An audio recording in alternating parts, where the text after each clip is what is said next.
तो बेटा देखो, यहां दो इंस्ट्रूमेंट पढ़ेंगे हम, दो इंस्ट्रूमेंट। वैसे तो इंस्ट्रूमेंट बहुत सारे हैं, लेकिन जिन पर जो सिलेबस में है उनके बारे में हम पढ़ेंगे। एक तो ये ध्यान रखना भी आज का लेक्चर चीजें आपने इफ एंड बट कम होंगे, इसमें जो चीजें हैं इंस्ट्रूमेंट है ना, इंस्ट्रूमेंट के बारे में बताना है आपने, वो चीजें याद रखनी है। इफ एंड बट नहीं होगा, इंस्ट्रूमेंट जो बना हुआ है उस इंस्ट्रूमेंट को जो पढ़ते हैं हम, तो जो उसके अंदर है वो चीजें याद रखनी होती हैं और उसके हिसाब से फिर क्वेश्चन का आंसर देना होता है। हम आपको थोड़ा सा आसान तरीके से बता देंगे उसका आंसर देने का तरीका क्या है, बस इतना फर्क है। तो इसमें यह नहीं कि ये क्यों हो गया सर, ऐसा क्यों हो गया, ऐसा क्यों हो गया। जो इंस्ट्रूमेंट बनाया जा चुका है उसको एज इट इज हमें स्टडी करना है बस। तो इसलिए ध्यान रखना, दिमाग में ये मत आना सर ऐसा क्यों, ये क्यों, जो है वो याद करना है बस। समझ के याद कर लोगे तो थोड़ा सा काम आसान हो जाएगा और कुछ नहीं है। लेकिन ये जरूर है कि 100% क्वेश्चन आएगा। और कई बार अक्सर ऐसा होगा कि बुक्स में जो चीजें होंगी ना वो समझ में नहीं आएंगी। कई बार हो सकता है बुक्स में इतनी चीजें क्लियर नहीं हो पाती, इसका मतलब क्या, इसका मतलब क्या, तो थोड़ा सा मैं डायग्राम में समझाऊंगा तो काम आपका आसान हो जाएगा। तो इंपॉर्टेंट तो है ही, मैंने कल भी बता दिया था। तो अब ध्यान से सुनो, दो इंस्ट्रूमेंट है, आज हो सकता है केवल एक ही कंप्लीट हो पड़ा, जितना भी होगा मैं करवा दूंगा। मैं ये कोशिश करूंगा कि भाई हो ये अच्छी तरह की, क्योंकि क्वेश्चन श्योर है। नेट में 45 में से एक क्वेश्चन तैयार होने लगा है, आईआईटी में 25 में से एक क्वेश्चन तैयार होना, 2 साल में आते हैं 25 क्वेश्चन, 2 साल के सिलेबस से एक क्वेश्चन इसमें से आएगा 100%। रेयर चांसेस है कि नहीं आए, तो इसलिए बहुत इंपॉर्टेंट है, ध्यान से सुनना है। इजी भी है, बहुत इजी है, बहुत इजी है। तो पहला जो इंस्ट्रूमेंट हम पढ़ेंगे वो पढ़ेंगे वर्नियर कैलिपर्स। वर्नियर कैलिपर्स, तो बेटा वर्नियर कैलिपर है क्या? देखो वर्नियर कैलिपर जो है ये एक इंस्ट्रूमेंट का नाम है जो बहुत स्मॉल डिस्टेंसेस या लेंथ वगैरह को मेजर करने के काम आता है। बहुत स्मॉल लेंथ है या बहुत स्मॉल डिस्टेंसेस हैं, उनको मेजर करने के काम आता है वर्नियर कैलिपर्स। जैसे नॉर्मल स्केल आप लेते हैं ना, नॉर्मल जैसे आपको आपके पास ज्योमेट्री बॉक्स के अंदर स्केल होगी, वो भी लेंथ मेजर करने के काम आती है। बट वो जो लेंथ मेजर करती है उसकी लिस्ट काउंट होती है 1 mm, वो 1 mm उसकी लिस्ट काउंट होती है। तो वर्नियर कैलिपर बहुत ही ज्यादा छोटी लेंथ हो उनको मेजर करने के काम आता है, बहुत स्मॉल लेंथ के लिए। वैसे ऐसा नहीं कि स्मॉल ही मेजर कर सकते हैं, बट आमतौर पर बहुत स्मॉल लेंथ हो, बहुत छोटे छोटे डिस्टेंसेज हो, वो हम वर्नियर कैलिपर से मेजर कर लेते हैं। बड़े भी कर सकते हैं, ऐसा नहीं कि बड़े नहीं कर सकते। इसका मतलब ये नहीं कि बहुत छोटे ही के लिए, क्योंकि जहां ज्यादा एक्यूरेसी चाहिए बहुत स्मॉल लेंथ को मेजर करना, वहां वर्नियर कैलिपर यूज करते हैं। नॉर्मल स्केल वहां काम नहीं आती, नॉर्मल स्केल कई बार मेजर कर भी नहीं पाती उन चीजों को, तो उसके लिए वर्नियर कैलिपर काम आएगा। अब वर्नियर कैलिपर जो है ये आपने जैसे स्ट्रक्चर देख ही लिया होगा। तो पहला जैसे मैं बता दूं इंस्ट्रूमेंट के बारे में, बेटा इस इंस्ट्रूमेंट में ना 2 स्केल होती हैं। मैंने कुछ हद तक डायग्राम बनाने की कोशिश की है, तो इसमें 2 स्केल होती हैं। एक स्केल को बोलते हैं मेन स्केल। क्या बोलते हैं? Main scale. 2 स्केल होती हैं, एक मेन स्केल, एक होती है वर्नियर स्केल। मेन स्केल और वर्नियर स्केल 2 स्केल इसके अंदर होती हैं। देखो अब एक मैंने कहा इसमें मेन स्केल होती है और एक इसमें वर्नियर स्केल होती है। जैसे इसमें मैंने निशान लगा रखे हैं, मैं उम्मीद करता हूं आपको दिख रहा होगा। जैसे एक तो मैंने ब्लैक से लिख रखा है 0, 9, 10, यहां स्केल होती पूरी, मैंने पूरी स्केल नहीं बनाई, यहां पूरी स्केल होगी इसके ऊपर। जैसे मैं, आप बनाना मत इसको क्योंकि बाद में कंफ्यूजन होगा। यहां पूरी स्केल होती है इस पर, जैसे ये 0 लिख रखे है ना, 0, 9, 10, ऐसी आगे भी स्केल होगी, इसको बोलेंगे मेन स्केल। ऊपर 2 स्केल है, ये मैंने जो ब्लैक से दिखा रखा है ये मेन स्केल दिखा रखी है। मैंने 10 तक मैंने 2-3 निशान लगाए हैं ताकि कम डायग्राम थोड़ी इजी दिखे आप लोगों को देखने में, इसलिए मैंने निशान कम लगाने की कोशिश की है। ऐसा नहीं कि इसमें 0 के बाद सीधा 9, 10 लिखा होगा, सारी डिवीजन बनी होंगी, मैंने कम बनाई हैं ताकि समझाना मेरे लिए डायग्राम में आसान हो। क्योंकि अगर सामने इंस्ट्रूमेंट होता तो मैं दिखा देता आपको, अब तो थ्योरी में समझाना है तो इजी डायग्राम बनाने की कोशिश की है मैंने।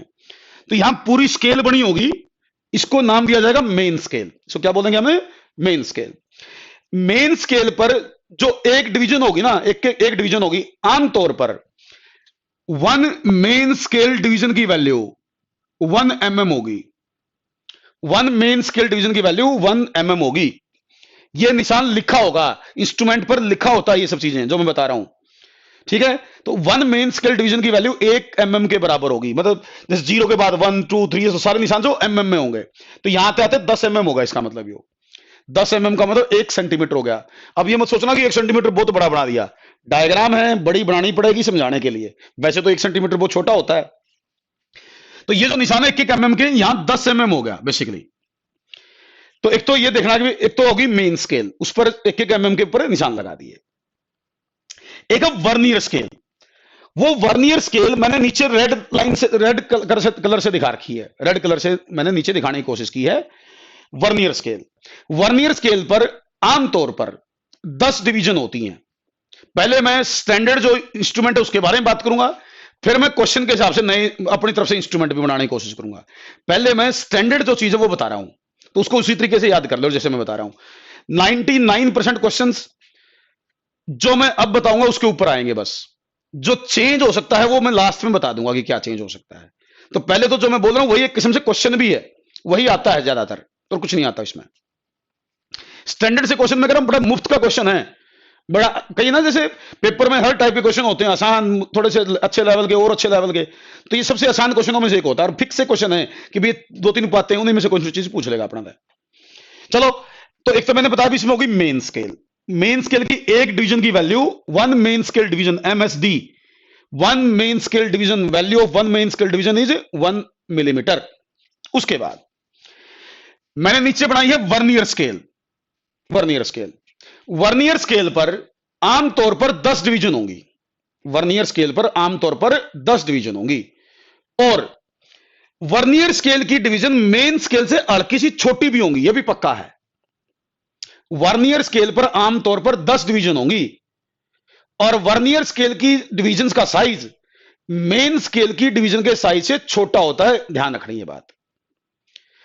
आम रूटीन में मैं, जैसे मैंने कहा, मैं पहले स्टैंडर्ड जो आपको मिलेगा उसकी बात कर रहा हूं, बाद में क्वेश्चन भी लूंगा, मैं इसका चेंज करके भी लूंगा, पहले जो स्टैंडर्ड वो सुनते जाना। तो आमतौर पर 10 वर्नियर स्केल डिवीजंस, आमतौर पर 10 vernier scale divisions 9 main scale division के बराबर होती हैं। रूटीन में जो इंस्ट्रूमेंट आपको दिया जाएगा लैब के अंदर या 9th 10th 11th 12th level पर, उसमें 10 vernier scale divisions 9 main scale divisions के बराबर होती हैं। मत इसमें मैंने निशान लगाने की कोशिश भी की है। नीचे वाले डिवीजन का 10 लिख रखा है, ऊपर वाले का 9 लिख रखा है। नीचे वाले का 10वां, ऊपर वाले के 9th के सामने लिख रखा है मैंने। इसका मतलब यह होगा कि नीचे वाले की 10 डिवीजन ऊपर वाले की 9 डिवीजन के बराबर हैं, ऐसा होगा इसमें।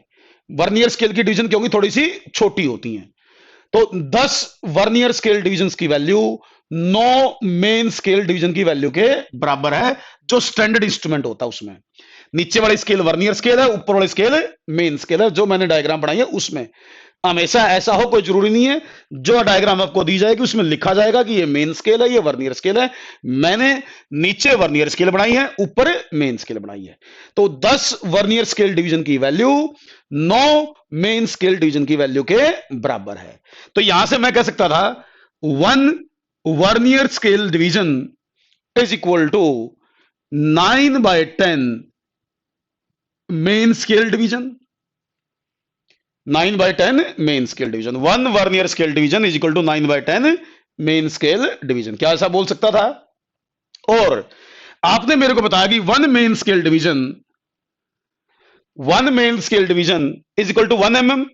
1 मेन स्केल डिवीजन कितनी है? 1 mm। तो यहां से देखो 1 vernier scale division is 0.9 mm कह सकता हूं। मेन स्केल डिवीजन 1 mm के बराबर है, मेन स्केल डिवीजन 1 mm के बराबर है, तो ये होगा 0.9। 9/10 का मतलब 0.9, तो ये 0.9 mm होगी। तो 1 वर्नियर स्केल डिवीजन की वैल्यू होगी 0.9 mm। मेरे ख्याल से पहली बात तो यहां समझ में आनी चाहिए थी कि 1 vernier scale division 9/10 main scale division थी, इसका मतलब 1 वर्नियर स्केल डिवीजन 0.9 mm बोली जा सकती है। अगला पॉइंट यह है, आपसे बोलेगा what is the least count. Least count आपको बोलेगा भाई लिस्ट काउंट बताओ। लिस्ट काउंट क्वेश्चन आता है, what is the least count of vernier callipers. Least count, least count को 2 नाम से पढ़ा जाता है। एक तो बोलते हैं इसको लिस्ट काउंट और एक बोलते हैं इसको वर्नियर कांस्टेंट। क्या बोलते हैं? List count and vernier constant. Okay okay. तो लिस्ट काउंट या वर्नियर कांस्टेंट, तो बोलेगा भाई लिस्ट काउंट निकालो। तो लिस्ट काउंट तब निकालेंगे जब हमें उसका फार्मूला पता हो। तो लिस्ट काउंट का फार्मूला होता है 1 मेन स्केल डिवीजन की value of 1 main scale division minus value of 1 vernier scale division. Value of 1 main scale division minus value of 1 vernier scale division, इनको सब्ट्रैक्ट कर दो तो लिस्ट काउंट आ जाएगी। List count को मैंने कहा दो नाम से बोलते हैं, लिस्ट काउंट भी बोल सकते हो और दूसरा क्या, वर्नियर कांस्टेंट भी बोल सकते हो। तो कई बार वर्नियर कांस्टेंट बोलेगा, कई बार लिस्ट काउंट बोलेगा, उसका यह फार्मूला होता है। ये फार्मूला जरूर याद रखना है, क्योंकि मैं अभी क्वेश्चन में चेंज करूंगा। ये तो स्टैंडर्ड वैल्यू जो है वो बता रहा हूं पहले मैं। तो लिस्ट काउंट होगा 1 main scale division, value of 1 main scale division minus value of 1 vernier scale division. तो लिस्ट काउंट होगी 1 mm minus 0.9 mm, 1 mm minus 0.9 mm। तो भाई 1 mm में से माइनस 1.9 mm करोगे तो लिस्ट काउंट कितनी होगी, 0.1 mm। तो ये होगी लिस्ट काउंट। स्टैंडर्ड इंस्ट्रूमेंट की तो यही होगी। सेंटीमीटर में लिखो तो ये लिख दो, सेंटीमीटर में लिखो तो ये लिख दो, 0.1 mm और 0.01 सेंटीमीटर। तो 0.1 mm या 0.01 centimetre is the least count. तो आम रूटीन में जो वर्नियर कैलिपर आपको प्रोवाइड किया जाता है उसकी लिस्ट काउंट 0.1 mm या 0.01 सेंटीमीटर होती है। तो बेटा एक क्वेश्चन तो निट लेवल पर केवल लिस्ट काउंट निकालने का आ जाता है, केवल लिस्ट काउंट निकालने का आ जाता है। उसमें केवल आपसे लिस्ट काउंट पूछता है। एक बहुत ही मतलब मैंने कहा ना इसमें स्टैंडर्ड से क्वेश्चन है, कोई ज्यादा बहुत बड़े बड़े क्वेश्चन कुछ नहीं पूछता। तो निट लेवल पर तो एक दो बार तो केवल यही क्वेश्चन पूछा गया है, find the least count, find the least count, ये पूछा गया केवल कि भाई ये इंस्ट्रूमेंट है, इसमें ये मेन स्केल डिवीजन की वैल्यू है, ये वर्नियर स्केल डिवीजन की वैल्यू है, तो बताइए लिस्ट काउंट क्या है। तो एक मेन स्केल डिवीजन की वैल्यू में से वर्नियर स्केल डिवीजन की वैल्यू माइनस कर दो, लिस्ट काउंट निकल गई। मैं उम्मीद करूं लिस्ट काउंट आपको निकालनी आती है। अच्छा लिस्ट काउंट पता तो होगा ना, व्हाट इज लिस्ट काउंट। तो ये मैं लिस्ट काउंट बोलता हूं, आपको पता ही ना हो। लिस्ट काउंट का मीनिंग तो सबको पता है ना। लिस्ट काउंट का मतलब क्या है, the minimum value which we can measure with the help of given instrument is called least count. वो सबसे कम वैल्यू जो किसी इंस्ट्रूमेंट से मेजर की जा सकती है उस वैल्यू को लिस्ट काउंट कहते हैं। ठीक है, तो ये लिस्ट काउंट सबसे छोटी वैल्यू है जो इसे मेजर कर सकते हैं हम। तो वर्नियर कैलिपर जो स्टैंडर्ड आपको दिया जाता है नॉर्मली, उसकी लिस्ट काउंट 0.01 सेंटीमीटर होती है या 0.1 mm होती है। तो 0.1 mm की थिकनेस वगैरह भी वर्नियर कैलिपर से मेजर की जा सकती है। अब ये तो हो गया भाई स्टैंडर्ड कि how to calculate least count. अब मैं इसको चेंज कर देता हूं, अब मैं इसको चेंज कर देता हूं।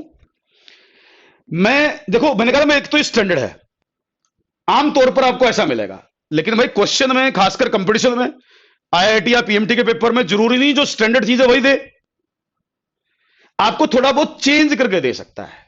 जैसे लिस्ट काउंट पर क्वेश्चन क्या दे सकता है, लिस्ट काउंट पर क्या दे सकता है बेसिकली वो आपकी नंबर ऑफ डिवीजन, जो जैसे मैंने इसमें कहा भाई वर्नियर स्केल की 10 डिवीजन मेन स्केल की 9 डिवीजन के बराबर हैं। जरूरी नहीं ऐसा हो, वो क्वेश्चन में चेंज कर दे, तो वो चेंज करके आपको लिस्ट काउंट निकालनी आनी चाहिए। तो वो निकलेगी कब, जब हमें ये फार्मूला याद रहेगा। अगर हम ये फार्मूला याद कर लें तो इसमें कोई चेंज कर ले, वो हम न्यूमेरिकल को अटेम्प्ट कर दें, क्वेश्चन को अटेम्प्ट कर देंगे। जैसे मैं क्वेश्चन चेंज कर लेता हूं, अब ये तो स्टैंडर्ड है, मैं आगे जो डिस्कस करूंगा वो इसके स्टैंडर्ड के हिसाब से डिस्कस करूंगा, लेकिन मैं इसके ऊपर दूसरा क्वेश्चन डिस्कस कर रहा हूं। एक बार मैं दूसरा क्वेश्चन इस पर डिस्कस कर रहा हूं, how to calculate least count अगर ऐसा ना हो तो। जैसे अब मैंने इसमें यह दिखा रखा है, मान लो मेरी वर्नियर स्केल पर 20 डिवीजन होती, मैं क्वेश्चन ले रहा हूं एक, मान लो मेरी वर्नियर स्केल पर 20 डिवीजन होती और वर्नियर स्केल की 20 डिवीजन मेन स्केल की 16 डिवीजन के बराबर होती। वर्नियर स्केल की 20 डिवीजन मेन स्केल की 16 डिवीजन के बराबर होती, तो यह कहता find the list count, least count निकालो भाई।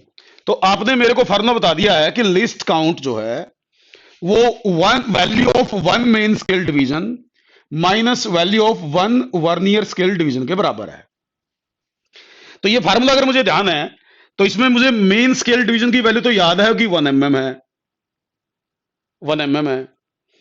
इसने ये बताया 20 vernier scale divisions 16 main scale division के बराबर हैं, क्योंकि वर्नियर स्केल छोटी होती हैं, मेन स्केल बड़ी होती हैं। ठीक, तो यहां से 1 वर्नियर स्केल डिवीजन की वैल्यू 16/20, मेन स्केल डिवीजन की वैल्यू दैट इज 8/10 या 0.8 mm होगी। 0.8 mm बोलो भाई, बिल्कुल आंसर निकाल दिया बच्चों ने। 0.8 mm होगी यहां से देखोगे तो इसका मतलब लिस्ट काउंट यहां से देखो तो least count 1 mm minus 0.8 mm, तो लिस्ट काउंट कितनी हुई भाई 0.2 mm, और लिस्ट काउंट कितनी हुई 0.02 सेंटीमीटर। ये इसका आंसर आ गया। तो मेरे कहने का मतलब है कि भाई स्टैंडर्ड तो जो 9 और 10 वाला कॉम्बिनेशन बता होगा वो स्टैंडर्ड तो वो है, बट क्वेश्चन में कुछ भी चेंज कर दे। अब ये तो मैंने फिर भी ना न्यूमेरिकल वैल्यू ले ली, कई बार न्यूमेरिकल वैल्यू नहीं लेता। एक और मैं इसी का एग्जांपल ले लेता हूं। Let n vernier scale divisions are equal to n-1 main scale division. मैं एक दूसरा एग्जांपल ले रहा हूं n की टर्म्स में। n कुछ भी हो सकता है, n कोई भी वैल्यू हो सकती है। तो मैं अगला एग्जांपल ले रहा हूं n vernier scale divisions are equal to n-1 main scale division. मान लो वर्नियर स्केल पर n डिवीजन है, वो मेन स्केल की n-1 के बराबर है। जरूरी नहीं n-1 के बराबर हो, आमतौर पर एक कम होती है, लेकिन क्वेश्चन में जैसे मैंने 4 कम कर दी थी, मैंने एक क्वेश्चन दूसरा लिया है, तीसरा क्वेश्चन बता रहा हूं मैं। तो मान लो n वर्नियर स्केल डिवीजन है, वो n-1 मेन स्केल डिवीजन के बराबर है। ठीक है, तो लिस्ट काउंट निकालो जी, कैलकुलेट लिस्ट काउंट। तो 1 vernier scale division is equal to n-1 over n main scale division. तो यहां से देखो least count 1 main scale division -1 vernier scale division. तो least count is equal to 1 main scale division minus n-1 over n main scale division. तो इसका बताओ ये कितना आया। माइनस माइनस करके देखूंगा तो एक माइनस कट गया, तो मेरे ख्याल से आया 1/n मेन स्केल डिवीजन। ये आया, देखो सोल्व करके। ये n था number of divisions on vernier scale. n क्या था, number of divisions on vernier scale. तो ये आप इस तरीके से जनरल केस ले लिया मैंने। अब n वन कुछ दे रखा हो, आपको फार्मूला ध्यान है तो लिस्ट काउंट निकल जाएगी आपकी। अच्छा, क्वेश्चन में सब कुछ दिया होता है। जैसे मैंने कहा ना कि बच्चे ने पूछा कि क्या सर ये दिया होगा कि 16 डिवीजन 20 के बराबर है, 20 डिवीजन 16 के बराबर। बिल्कुल दिया होगा बेटा, उसकी चिंता मत करो आप लोग। क्वेश्चन में जब स्टैंडर्ड के क्वेश्चन होते हैं ना, सब कुछ दिया होता है, ऐसा कुछ नहीं है कि आपको कोई दिक्कत आएगी। बस आपको तो कॉन्सेप्ट सीखना है। अच्छा, फिर मैं कहूंगा कई बच्चे ना जैसे बुक में पढ़ेंगे, बुक में 9 और 10 वाला क्वेश्चन दिया होता है आमतौर पर, उसको रट लेते हैं बच्चे। रटना नहीं है, आपको फिजिक्स में कम से कम चीजें रटनी है। हाँ, तो आपको चीजें समझनी है कुछ, ताकि कोई चेंज भी कर दे क्वेश्चन में तो आप अटेम्प्ट कर पाओ। फिजिक्स में इसीलिए हम कई बार ना शॉर्टकट नहीं बताते, कभी हम बताते कॉन्सेप्ट्स, ताकि आपको चीज समझ में आ जाए। उसके बाद कोई चेंज कर दे हल्का फुल्का, आप उसको अटेम्प्ट कर दें। तो इसलिए मैं इसलिए कह रहा हूं ये बात, क्योंकि बुक्स में आमतौर पर 9 और 10 वाला ही दिया होता है कि 9 डिवीजन 10 डिवीजन 9 के बराबर है, लिस्ट काउंट निकालो और निकालना। कोई जरूरी नहीं है, ठीक है। वो ज्यादातर केसेस में वो आएगा, नॉर्मली वो मिलेगा, लेकिन चेंज करेगा तो भी पता होना चाहिए भाई इस तरीके ये मेथड है जी, निकल जाएगा आंसर। इसमें क्या बड़ी बात है। और फिर मैं कह रहा हूं इसके 2 नाम है, कई बार इसका लिस्ट काउंट पूछेगा, कई बार वर्नियर कांस्टेंट पूछेगा। हाँ, कुछ भी चेंज कर सकते बेटा, मैंने कहा ना कुछ भी चेंज कर सके। मैंने एक फार्मूला बता दिया आपको, भी फार्मूला है least count is equal to 1 main scale division -1 vernier scale division. उसमें कुछ दे दे, अपनी मर्जी, जो दे देगा उसके अकॉर्डिंग सोल्व करते हैं उठा के, कुछ भी चेंज कर सकते हैं। नॉर्मली आम रूटीन की बात करा 9 12th तक की मेन स्केल की एक डिवीजन 1 mm के बराबर जरूर दी होती है। जरूरी तो नहीं है 100% तो, लेकिन क्वेश्चन में नॉर्मली ऐसा दिया होता है। लेकिन ये 10 9 के बराबर हैं, या 10 8 के बराबर हैं, या 20 16 के बराबर हैं, 20 18 के बराबर हैं, 20 5 के बराबर हैं, ये कोई स्टैंडर्ड नहीं है। क्वेश्चन में कुछ भी चेंज किया जा सकता है, वो ध्यान रखना। मेन आपका काम है ये फार्मूला ध्यान रखना कि लिस्ट काउंट होती है 1 main scale division -1 vernier scale division. ये तो ही लिस्ट काउंट की बात। एक क्वेश्चन आता है रीडिंग का, इसमें तीन टाइप के क्वेश्चन हैं। जैसे सबसे आसान क्वेश्चन तो है लिस्ट काउंट निकालना। निट लेवल पर, पीएमटी लेवल पर ज्यादा क्वेश्चन जो आते हैं वो लिस्ट काउंट निकालने के आते हैं। निट लेवल पर या पीएमटी में ज्यादा क्वेश्चन लिस्ट काउंट निकालने के आते हैं। आईआईटी लेवल पर रीडिंग लेने का क्वेश्चन भी आता है। जैसे पहले एम्स था, एम्स में भी रीडिंग लेने का क्वेश्चन आ सकता था। अब पता नहीं जब एम्स खत्म होगा तो कैसा किसमें क्वेश्चन क्या लेवल रहेगा, बट आपको रीडिंग लेने के क्वेश्चन भी सीखने हैं। जैसे मैंने कहा भी कोई चीज मेजर करनी हो तो वर्नियर कैलिपर से मेजर कैसे करेंगे। आप अगला हेडिंग ले लो, how to write the reading of vernier caliper या how to find the reading of vernier calipers. देखो इसकी रीडिंग लेने का तरीका क्या है। देखो रीडिंग लेने के लिए इसमें क्या होता है, भाई इंस्ट्रूमेंट, जैसे आपने इंस्ट्रूमेंट देखा होगा, डायग्राम कहा था मैंने कि इंस्ट्रूमेंट देख लेना, उसमें जो गैप होता है ना, जो वर्नियर स्केल मेन स्केल जो होती है वो आमतौर पर वो फिक्स होती है और वर्नियर स्केल जो है मूवेबल होती है। वर्नियर स्केल जो है वो मूवेबल होती है। तो मैंने तो यहां दोनों मूवेबल दिखा दी आपकी रीडिंग देने के लिए, लेकिन जैसे इसमें भी जैसे इसका 0 यहां है मेन स्केल का,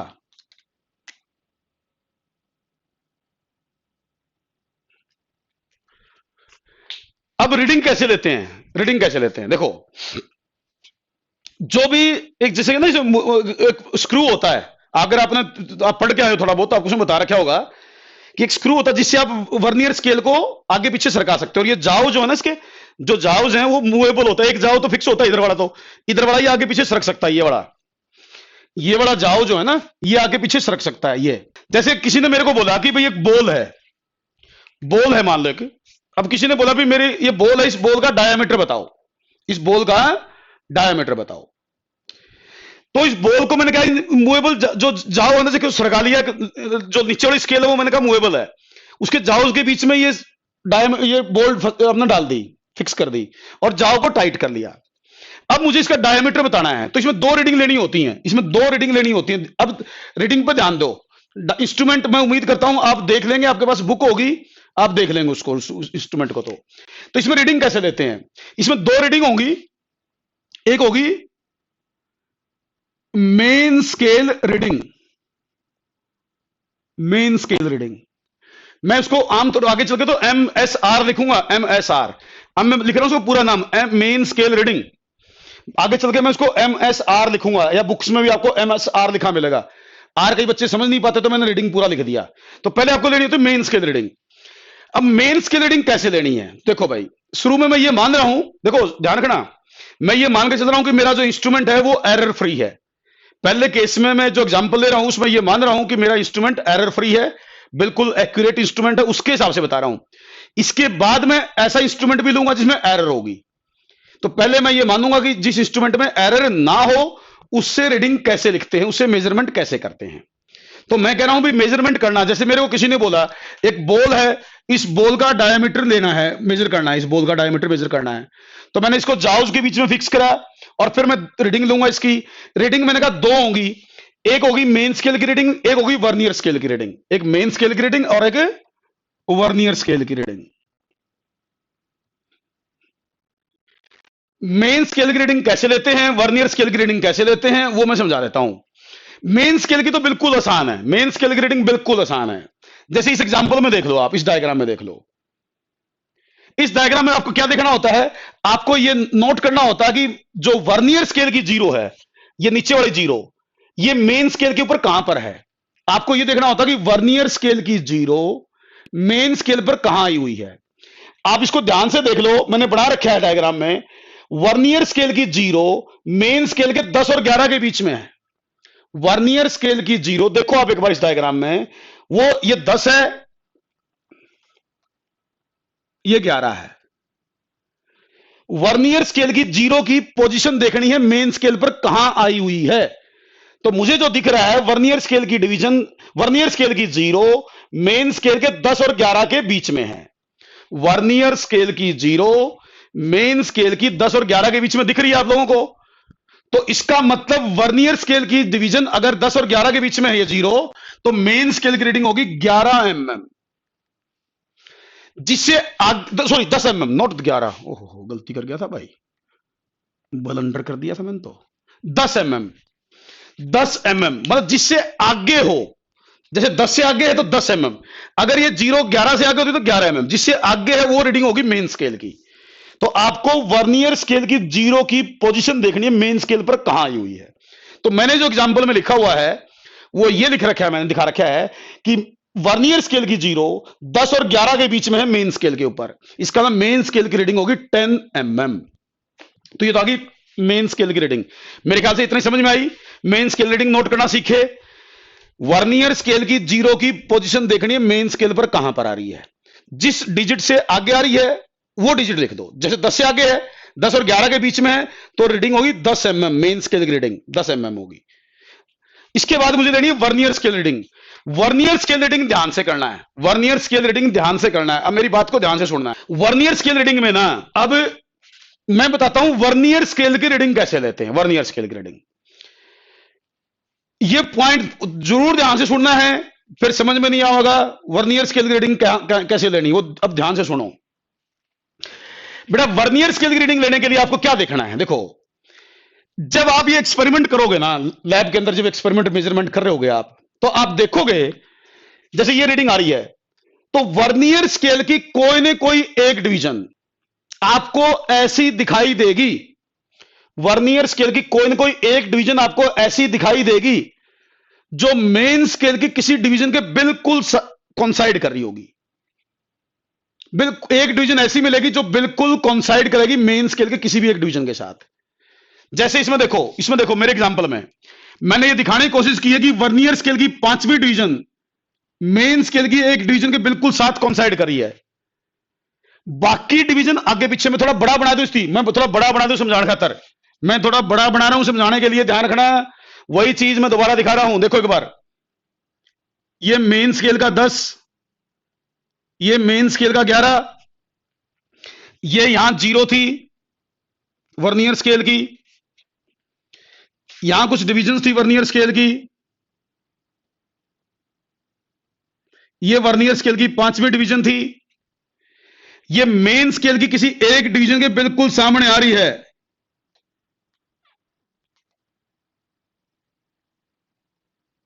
वर्नियर स्केल की कोई ना कोई एक डिवीजन, वर्नियर स्केल की कोई ना कोई एक डिवीजन मेन स्केल की किसी एक डिवीजन के बिल्कुल सामने आएगी, और एक ही आएगी। फिर बोल दूं मैं, चलो एक ही आएगी। ऐसा जब एक्सपेरिमेंट करोगे तो पता चल जाएगा। आपने अभी सोचो क्यों एक क्यों दो क्यों नहीं आ सकती, वो तो एक्सपेरिमेंट की बात है, वो तो छोड़ो, तुम उस पर मत जाओ। अब जैसे मैंने अपने एग्जांपल में ले रखा है, मैंने दिखा रखा है कि वर्नियर स्केल की 5वीं डिवीजन, वर्नियर स्केल की 5वीं डिवीजन मेन स्केल की किसी एक डिवीजन के साथ बिल्कुल कॉन्साइड कर रही है, बिल्कुल ओवरलैप कर रही है मेरे एग्जांपल में। तो मुझे वर्नियर स्केल की डिवीजन का नंबर नोट करना है। मुझे बस ये देखना कि वर्नियर स्केल की कौन सी नंबर की डिवीजन मेन स्केल किसी भी डिवीजन के साथ कॉन्साइड करे।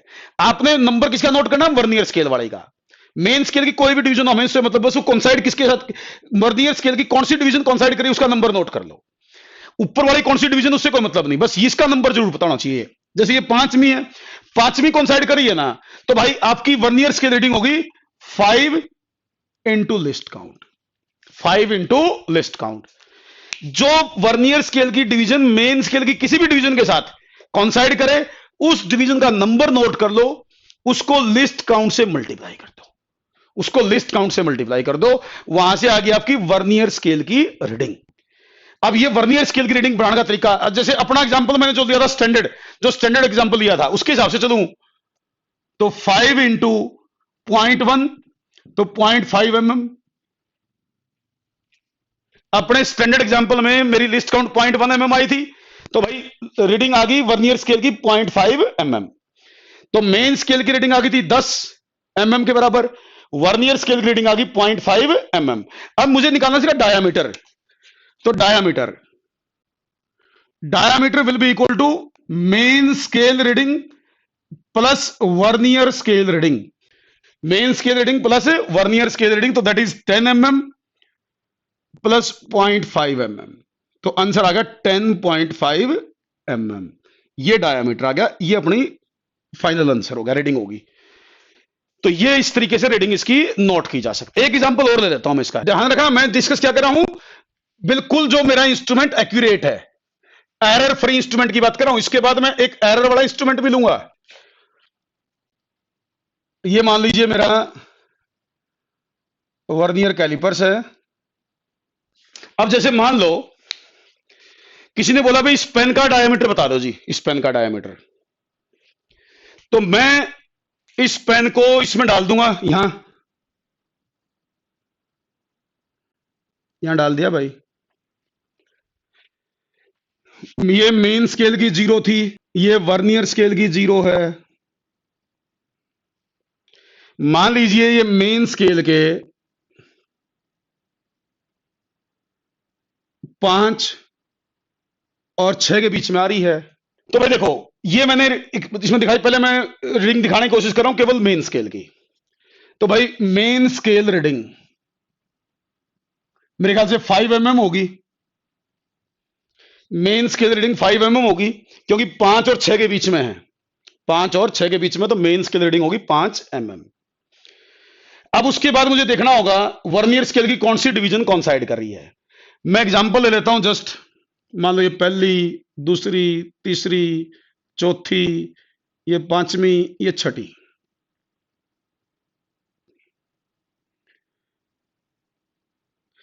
मान लो वर्नियर स्केल की 6ठी डिवीजन, मान लो वर्नियर स्केल की 6ठी डिवीजन मेन स्केल की किसी एक डिवीजन के साथ कॉन्साइड कर गई। तो भाई वर्नियर स्केल की 6ठी डिवीजन मेन स्केल की किसी एक डिवीजन के साथ कॉन्साइड कर गई। हमें मेन स्केल की कौन सी डिवीजन, उससे कोई मतलब नहीं, बस वर्नियर स्केल की डिवीजन का नंबर नोट करना है। तो भाई मेरी वर्नियर स्केल रीडिंग आ गई 6 into list count, that is 6 into 0.1 mm, तो 0.6 mm, 0.6 mm। तो यहां से मेरा डायामीटर आ गया main scale reading plus vernier scale reading, तो डायामीटर आ गया बेटे 5 mm प्लस 0.6 mm, तो ये डायामीटर हो गया 5.6 mm। ये रीडिंग लेने का तरीका होगा। अब जो मैंने आपको समझाया अभी तक, मैंने ये माना कि जो हमारा इंस्ट्रूमेंट था वो एरर फ्री था। हमारा इंस्ट्रूमेंट एरर फ्री था, इसमें कोई एरर नहीं थी। लेकिन अगर इंस्ट्रूमेंट में एरर हो तो क्या होगा? अब ये थोड़ा पॉइंट और ध्यान से सुनना है आपने कि एरर हो तो क्या करना है। अच्छा देखो, पीएमटी में तो आमतौर पर केवल एरर निकालने का पूछा जाता है, केवल एरर निकालने का। पीएमटी में तो केवल, अब मैं जो अगला पॉइंट बताऊंगा एरर, आप लिख लो, हेडिंग डालो 0 एरर, 0 एरर, रीडिंग डालो उसमें, हेडिंग डालो 0 एरर इन वर्नियर कैलिपर्स। देखो इसमें भी मैं कहता हूं, देखो आमतौर पर पीएमटी में तो 0 एरर कैसे निकालते हैं वो पूछेगा। आईआईटी में 0 एरर के साथ साथ रीडिंग भी पूछ है। 0 एरर तो निकालनी पड़े इसका आईआईटी वालों को, साथ में उसके बाद रीडिंग भी पूछ इसका है रूटीन में। देखो पीएमटी में ऐसा नहीं पीएमटी में रीडिंग नहीं पूछ सका है, पूछ तो सका है, लेकिन नॉर्मली पीएमटी में एरर निकालना ही पूछा जाता है, क्योंकि पीएमटी की क्वेश्चन का लेवल थोड़ा सा कंसेप्चुअल ही रहता है, ज्यादा कैलकुलेशन बेस्ड नहीं रहता। तो इसलिए दोनों का अपना अपना है, लेकिन 0 एरर आपको निकालनी सीखनी पड़ेगी पीएमटी वालों को भी और आईआईटी वालों को भी। तो वो 0 एरर का मतलब क्या है, 0 एरर निकालते कैसे हैं, वो मुझे सिखानी है। तो आपको हेडिंग में डालना है 0 एरर। बेटा देखो, वैसे तो हम थ्योरी में कुछ भी मान लें, प्रैक्टिकली अगर देखो ना तो कोई भी इंस्ट्रूमेंट आइडियल नहीं होता, परफेक्ट नहीं होता कभी भी। कोई भी इंस्ट्रूमेंट परफेक्ट नहीं होता, हर इंस्ट्रूमेंट में 0 एरर होती है, जो भी आपको इंस्ट्रूमेंट दिया जाता है।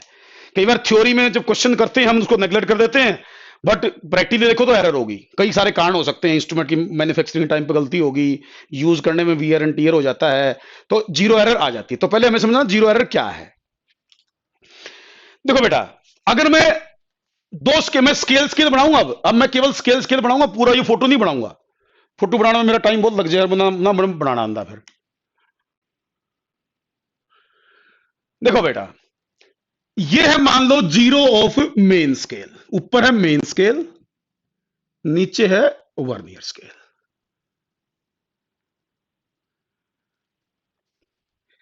देखो बेटे, अगर मेरा आइडियल इंस्ट्रूमेंट है, तो जब मैं उसके दोनों मैं उसको बंद करूंगा, कोई भी चीज में डालना रखी हो, मैंने उसको टाइट कर लिया, बंद कर लिया, मैंने कोई चीज उसमें इंसर्ट नहीं करके जाओ उसके बीच में, और उसको टाइट कर लिया। तो अगर मेरा इंस्ट्रूमेंट आइडियल है, तो आइडियल इंस्ट्रूमेंट में मेन स्केल की 0 और वर्नियर स्केल की 0 कंसाइड करनी चाहिए। अगर आइडियल हो तो दोनों की 0 बिल्कुल कंसाइड करनी चाहिए टाइट करने के बाद। खाली इंस्ट्रूमेंट है, कुछ नहीं डाल रखे अपन, उसके दोनों जाओ टाइट कर ले, मिला लिए, और जब मिला लिए, अगर दोनों की जीरो, मेन स्केल की और वर्नियर स्केल की जीरो आमने सामने आ गई, तो इसका मतलब इंस्ट्रूमेंट ठीक है, जीरो जीरो कॉन्साइड कर रही है, तब तो कोई उसमें एरर है नहीं। बट प्रैक्टिकली ऐसा होता नहीं, ये जीरो कॉन्साइड नहीं करती। मैं थ्योरी में ठीक है मान लें, पहले मैंने क्वेश्चन करवाए बगैर जीरो एरर के, लेकिन प्रैक्टिकली ऐसा होता नहीं, ये तो आइडियल केस है। नॉन आइडियल केस में क्या होगा कि ये वाली जीरो, ये वाली जीरो, ये वाली जीरो या तो इधर होगी या इधर होगी, ये वाली जीरो या तो मैं कह रहा हूं इधर होगी या इधर होगी। अगर ये आगे पीछे हो जाए तो इसका मतलब हमारे इंस्ट्रूमेंट में जीरो एरर है, इसका मतलब हमारे इंस्ट्रूमेंट में जीरो एरर है। अब वो मुझे बतानी है, तो पहले आप हेडिंग डालो पॉजिटिव जीरो एरर, आप हेडिंग डाल दो positive zero error. Zero error दो होती है, पॉजिटिव भी हो सकती है नेगेटिव भी हो सकती है। पहले देखो पॉजिटिव जीरो एरर का मतलब क्या है, और फिर वो निकालते कैसे हैं positive zero error. Positive zero error का मतलब क्या है और वो निकालते कैसे हैं वो देख लो।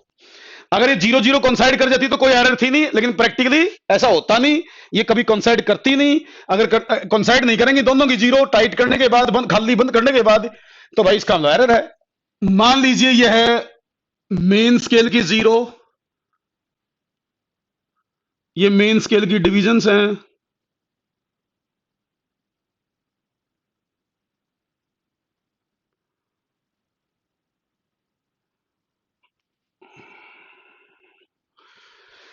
अब मैं बता रहा हूं पहले पॉजिटिव जीरो एरर।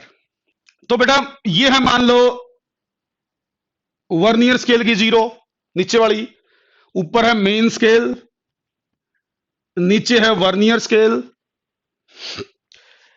तो बेटा देखो, अगर वर्नियर स्केल की जीरो, वर्नियर स्केल की जीरो मेन स्केल की जीरो से राइट में हो, जैसे यहां है वर्नियर स्केल की जीरो मेन स्केल की जीरो से राइट में हो, तो इसको बोलेंगे पॉजिटिव जीरो एरर। क्या बोलेंगे इसे? Positive zero error. ये पॉजिटिव जीरो एरर का केस है। अगर वर्नियर स्केल की जीरो मेन स्केल की जीरो से राइट में है तो this is called positive zero error. Positive zero error इसलिए बोला क्योंकि खाली था आपका इंस्ट्रूमेंट, कोई चीज इंसर्ट नहीं कर रखी, फिर भी इसकी जीरो आगे आ गई, इसका मतलब इतनी रीडिंग ज्यादा बताओगा, यो इतनी रीडिंग ज्यादा बताओ, खाली में भी इतना आ रहा है यो आगे। हमें तो देखो रीडिंग जब लेते थे क्या करते थे, इसकी जीरो की पोजीशन देखते थे, अब इसकी जीरो की पोजीशन पहले आगे आ गई, तो इसका मतलब इतनी रीडिंग ये फालतू बताने लग रहा है अपने, तो इसको बोलते हैं zero positive error, positive zero error है ये। अगर वर्नियर स्केल की जीरो मेन स्केल की जीरो से राइट में हो तो इसको पॉजिटिव जीरो एरर का केस माना जाएगा। अब ये कितनी होगी? देखो ये जीरो यहां हो कोई जरूरी नहीं है, मेरे पॉइंट को नोट करना, मेरे पॉइंट को नोट करना। पहला केस मैं ये ले रहा हूं, ध्यान रखना, पहला केस मैं ये ले रहा हूं जो 99.999% में आपको मिलेगा, यही मिलेगा आपको और कुछ मिलेगा भी नहीं 12th लेवल तक, कि भाई ये जीरो और वन के बीच में होगी, जीरो और वन के बीच में। लेकिन वैसे एज पर रूल कोई जरूरी नहीं है, क्वेश्चन के तौर पे तो कहीं भी हो सकती है, बट हम ये मान रहे हैं कि भाई यही होगी, क्योंकि आपके लेवल की बात कर रहा हूं मैं, 11 12 के लेवल पर ऐसे ही होगा, जीरो से आगे और वन से पहले दिया होगा, जीरो से आगे और वन से पहले, नॉर्मली ऐसा ही होता है, इतना ही होता है, ऐसा नहीं कि बहुत बहुत ही आगे चली जाओगी, बहुत आगे चली गई तो इंस्ट्रूमेंट बिल्कुल खराब है, उसकी फेंक दो, फिर तो दूसरा ले लो, नया ले लो। तो आमतौर पर ये जीरो और वन के बीच में मिलेगी, तो उसके हिसाब से मैं जीरो एरर बता रहा हूं। तो ये मान लो यहां है, अब मुझे बोला भी जीरो एरर ठीक है, पॉजिटिव मान गया तारी बात कि पॉजिटिव तो है जी, आपने बता दिया पॉजिटिव होगी, काट दो तो इसने, इसका आंसर क्या होगा, फिर कितनी होगी एरर?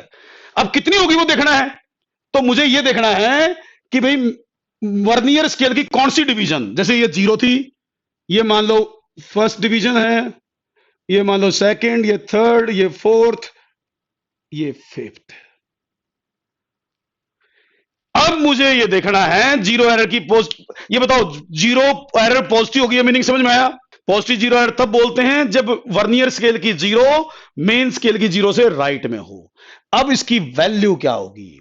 वैल्यू तो बड़ा आसान सा है, अरे भाई हाँ वैल्यू, तो वैल्यू क्या होगी उसके लिए देखना है वर्नियर स्केल की कौन से नंबर की डिवीजन कॉन्साइड कर रही है, वर्नियर स्केल की कौन से नंबर की डिवीजन कॉन्साइड कर रही है। तो यहां 5वें नंबर की डिवीजन कॉन्साइड कर रही है, तो जीरो एरर आ गई 5 इंटू लिस्ट काउंट। अगर 5वें नंबर की डिवीजन कॉन्साइड कर रही है तो इसका मतलब लिस्ट आपकी जीरो एरर होगी, जो कॉन्साइड करेगी वो देख लो, 5वें नंबर की कॉन्साइड करी है तो 5 इंटू लिस्ट काउंट। तो लिस्ट काउंट कितनी बताई थी अपन स्टैंडर्ड एग्जांपल में? 0.5 mm, 0.1 mm सॉरी, तो तो 0.5 mm होगी जीरो एरर। तो पॉजिटिव जीरो एरर, ये इस एग्जाम्पल के अकॉर्डिंग, इस एग्जाम्पल के अकॉर्डिंग ये आ गई। देखो, इस सोचे बच्चा हमेशा 0.5 लिखना ना। तो पहले तो देखना भी जीरो राइट में है लेफ्ट में, राइट में थी, फिर देखना है कि भी कौन सा नंबर वर्नियर स्केल का कौन सा नंबर कॉन्साइड कर रहा है, वर्नियर स्केल का कौन सा नंबर कॉन्साइड कर रहा है वो नोट करा, लिस्ट काउंट तो गुणा कर दिया, पॉजिटिव जीरो एरर आ गई। अब मीनिंग क्या है, इस पॉजिटिव जीरो एरर का मतलब क्या है? पॉजिटिव जीरो एरर का मतलब ये है बेटा कि आपके इंस्ट्रूमेंट ने जो रीडिंग आपने ली, जैसे आपको बोला भी इस पेन का डायमीटर मेजर करना है, तो पॉजिटिव जीरो एरर का मतलब कि जब आपने डायमीटर ये पेन डाला और आपने उसकी रीडिंग ली, तो आपके इंस्ट्रूमेंट ने ये 0.5 mm ज्यादा बता दी। अगर इतनी एरर है ना, इसका मतलब इतनी ज्यादा बता दी। पॉजिटिव जीरो एरर का मतलब है एक्चुअल से 0.5 mm ज्यादा बताओगा। अगर इस एग्जांपल के अकॉर्डिंग बात करूं तो पॉजिटिव का मतलब है इतनी ज्यादा बताने लग रहा है। तो इतनी ज्यादा बताने लग रहा है तो करेक्ट कैसे करूं, सही कैसे बताऊं खोल? पॉजिटिव जीरो है, इसका मतलब इतनी ज्यादा बताने लग रहा है 0.5 mm, तो इसका मतलब करेक्ट करने का तरीका क्या है कि जो रीडिंग आपने अभी, जैसे मैंने तरीका बताया रीडिंग लेने का, जो आपने रीडिंग ली ना उसमें से ये माइनस कर देना, जो आपने ये रीडिंग ली थी उसमें से ये माइनस कर देना, तो वो करेक्शन हो जाएगी। अरे भाई 0.5 mm पॉजिटिव जीरो एरर का आने का मतलब समझे के? 0.5 mm पॉजिटिव जीरो एरर का मतलब है कि आपका इंस्ट्रूमेंट रीडिंग जो देगा वो इतनी ज्यादा देगा। तो एक्चुअल रीडिंग क्या होगी? एक्चुअल रीडिंग होगी जो आपने रीडिंग निकाली थी उसमें से ये वैल्यू माइनस करो, तो आपकी एक्चुअल रीडिंग आ गई। ठीक है ना, ये पॉइंट याद रखना है, ये पॉइंट जोड़ना जरूर याद रखना। करेक्शन जो होगी ना वो -0.5 होगी। करेक्शन क्या होगी? -0.5। हाँ, जो भी आपने पहले आंसर निकाला था उसमें से ये बाद में माइनस कर देना, वो आपका रीडिंग आ जाएगी। चलो, तो ये होगी पॉजिटिव जीरो एरर की बात। अब नेगेटिव वाला पॉइंट बहुत इंपॉर्टेंट है। नेगेटिव वाला पॉइंट मैं कह रहा हूं, फिर ध्यान रखना, बहुत इंपॉर्टेंट है। नेगेटिव जीरो एरर का केस, नेगेटिव जीरो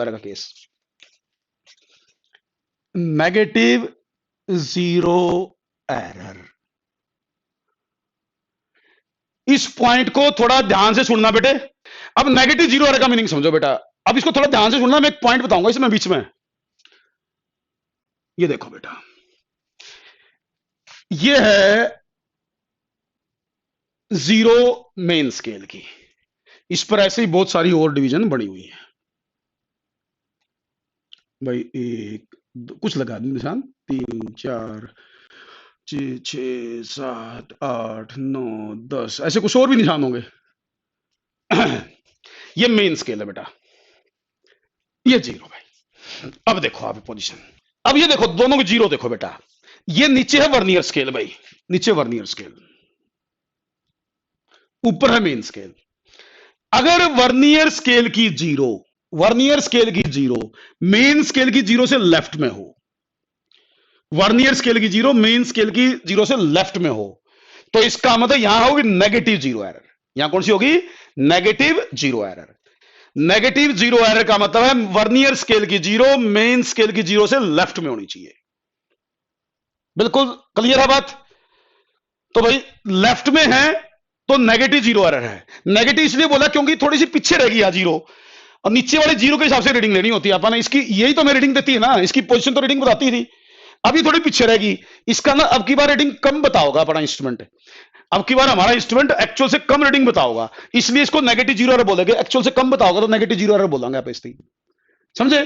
तो इसलिए अब ये कितनी होगी, अब कितनी होगी पॉइंट नोट करना, मेरा पॉइंट ध्यान से नोट करना है अब की बार, नेगेटिव जीरो एरर। अब मान लो मैं जस्ट एग्जांपल ले रहा हूं, लेट